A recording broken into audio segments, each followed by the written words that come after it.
It all started when I was just 6 years old, which was when my mom passed away. Losing her was incredibly hard on me, but it hit my dad even harder. He was devastated, a shadow of himself, really lost in his grief. But as time went by, he began to find his footing again. It took about 5 years, but he eventually felt ready to open his heart again. And that's when he met Maya. Maya seemed nice at first, and she came with her own baggage, a daughter named Zany, whose dad had died from pancreatic cancer. This common ground of loss and grief brought my dad and Maya closer, and they decided to marry, blending our families together. I was hopeful at first, thinking maybe this could somehow make our family feel whole again. However, it soon became apparent that things weren't going to be as harmonious as I'd hoped. Zany quickly became the center of attention, the so-called golden child. My dad, perhaps because he was still vulnerable from his own loss, was particularly indulgent towards her. Zany had learned early on how her emotional outbursts could manipulate situations in her favor, crying or throwing tantrums whenever she wanted something. As for me, the expectation was that I would always be the responsible one, the big sister, who had to know better and act better. This was despite the fact that I too had lost a parent, yet my grief seemed to be overlooked or minimized compared to Zany's. Fast forward through my teenage years, filled with this lopsided family dynamic, to when I started college. I worked hard, earned a scholarship, and even landed a great job through a summer internship. This job was a game changer. It allowed me to rent a decent apartment in a nice part of the city. I was proud of my independence and somewhat distanced myself from my family's drama, maintaining low contact. However, I still wanted to share my achievements with them, hoping it would bring some positivity to our relationship. Not long after I moved into my new place, Maya called me. She raved about how amazing my apartment must be and hinted heavily about its spaciousness. But then, she dropped a bombshell. She wanted Zany, who had recently had a baby under quite scandalous circumstances, to stay with me. Apparently, the baby's paternity was a big issue, and Zany needed a break. Maya's request was completely out of the blue and quite unreasonable. She suggested it was my duty to help, because that's what family does. But when I refused, explaining I wasn't prepared or willing to take care of an infant and deal with Zany's issues, she lost it. She screamed at me over the phone, accusing me of being unsupportive and selfish. After I hung up, my parents tried to call several times, but I let those calls go to voicemail. I needed space to think and wasn't ready to be guilt-tripped into changing my mind. I felt conflicted. Was I being unreasonable? But deep down, I knew I had to set boundaries for my own well-being. Adding to the complexity, Zany had proven to be untrustworthy in the past. She had stolen from me, my engagement ring no less, and caused so much drama that it significantly damaged my relationship with my parents. Knowing her history, I couldn't trust her in my home, around my belongings, or in my life without strict boundaries. This whole situation has forced me to reevaluate my relationship with my family. It's clear that the dynamics are unhealthy, and that my well-being has often been sacrificed for the sake of appeasing others. As I navigate these turbulent waters, I'm learning the importance of self-care and setting boundaries, even if it means making tough decisions regarding family. So here I am, sharing my story with you all, hoping for some perspective, maybe advice, or even just a bit of support. Family matters are deeply complex, and sometimes it helps just to know you're not alone in dealing with difficult relatives. I appreciate you taking the time to read through this detailed account of my family saga. If you have any thoughts on how to handle the situation, or just want to share similar experiences, I'm all ears. Thanks for being there, even if it's just through the screen. Story 2.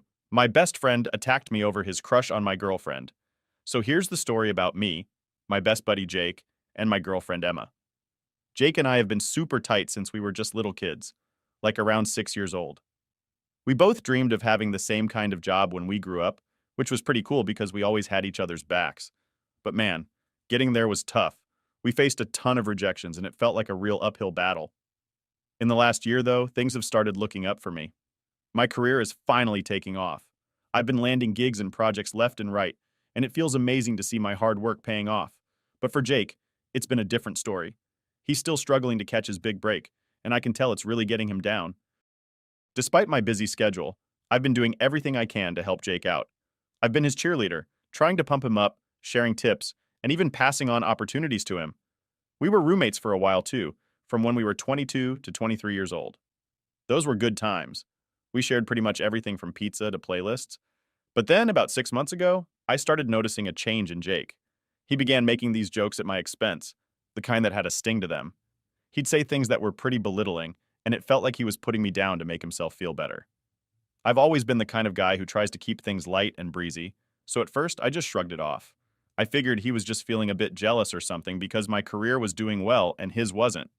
I totally get how tough it is to see someone else succeeding in a field you're both passionate about. Now, talking about Emma, she's been my rock. We've been together for over 5 years, and she's been by my side through all the ups and downs of trying to make it in our competitive field. Emma and I have this great connection where we can talk about absolutely everything.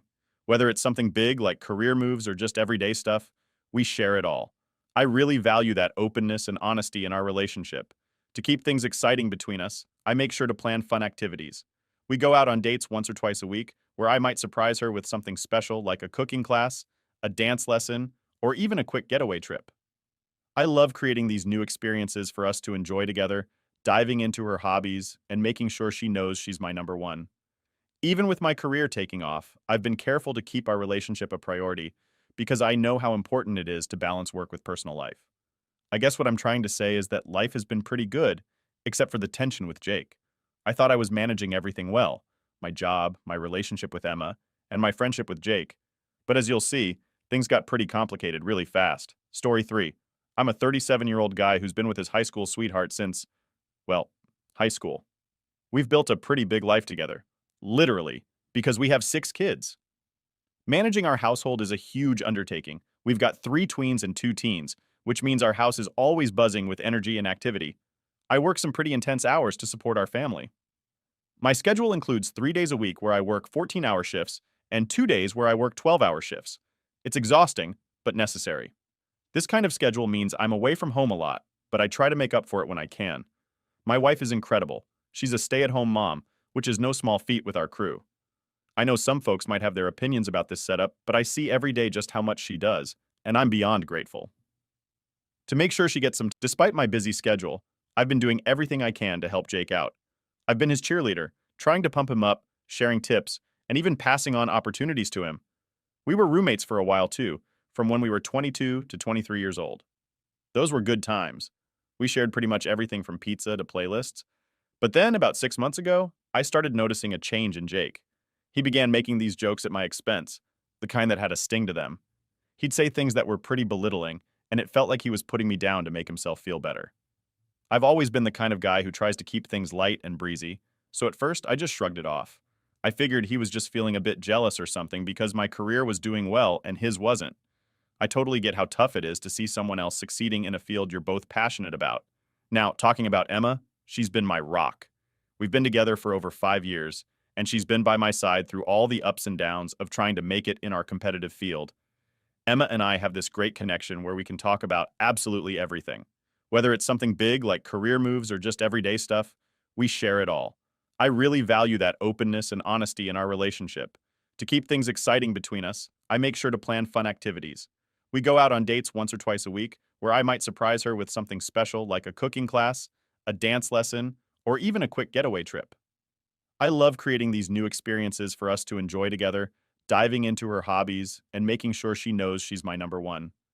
Even with my career taking off, I've been careful to keep our relationship a priority because I know how important it is to balance work with personal life. I guess what I'm trying to say is that I shared that I wished nothing more than to be able to be at home more, to support her, and to share the load more evenly. However, the reality of our financial obligations made that currently impossible. This didn't soothe her frustration, and the conversation turned into an argument that left us both feeling drained and misunderstood. The situation made me realize just how hard I've been pushing myself and how isolated my wife feels in handling the home front. It's clear we need to find some middle ground or perhaps explore other solutions that might alleviate some of the pressure on both of us. This might mean reevaluating our budget, considering other job options that might offer more balance, or finding additional support systems that can help ease the burden on my wife. It's a lot to think about, and no solution will be perfect, but it's clear we need to make some changes.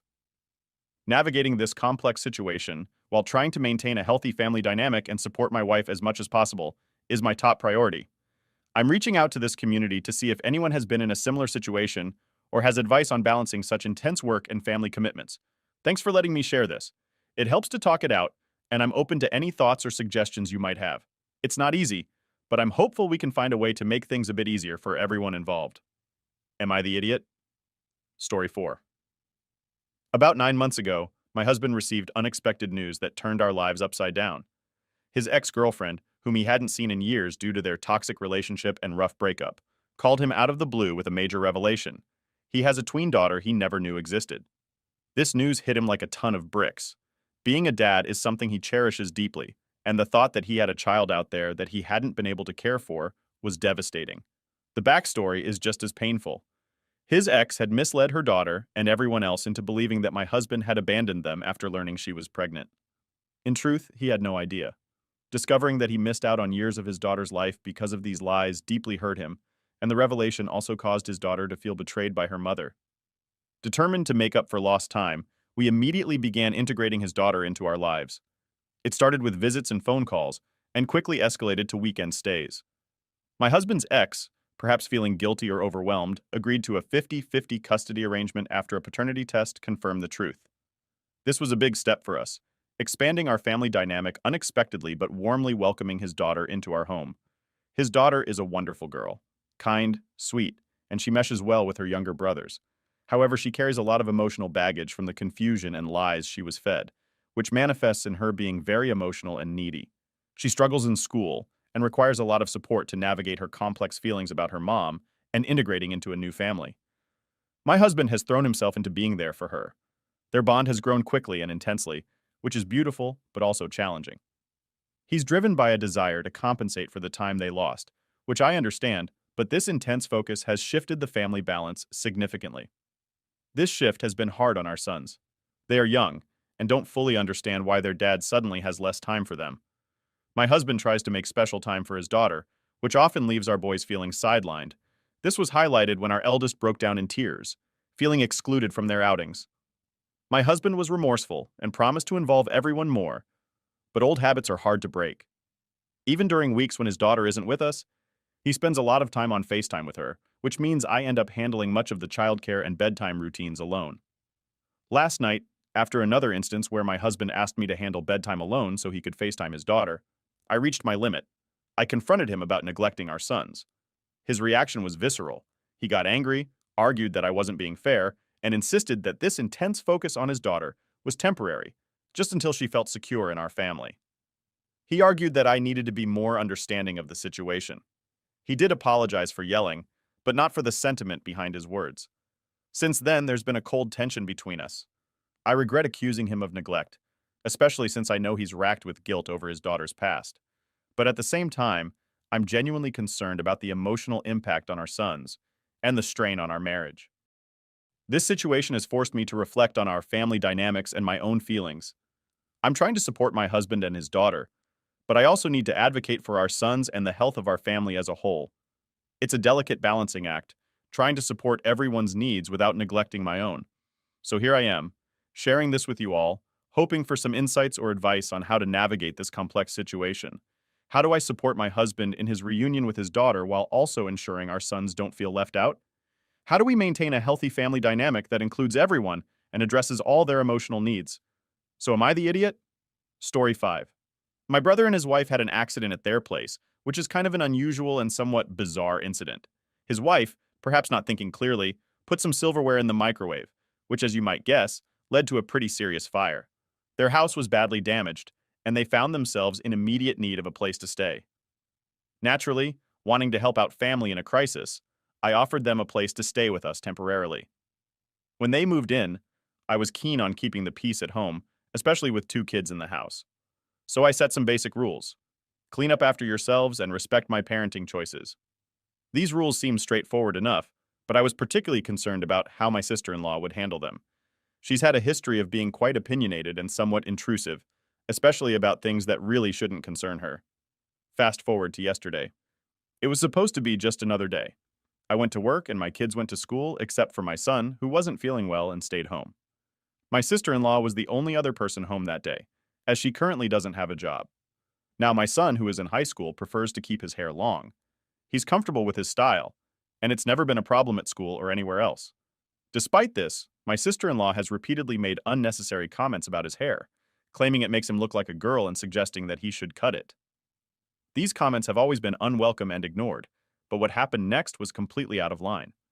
Without any consent, and while my son was asleep, presumably taking advantage of the fact that she was alone with him, she took it upon herself to cut his hair. Yes, she actually cut his hair while he was sleeping. You can imagine his shock and devastation when he woke up. When I came home and he told me what happened, I was beyond furious. It was such a breach of trust and respect. I confronted my sister-in-law immediately.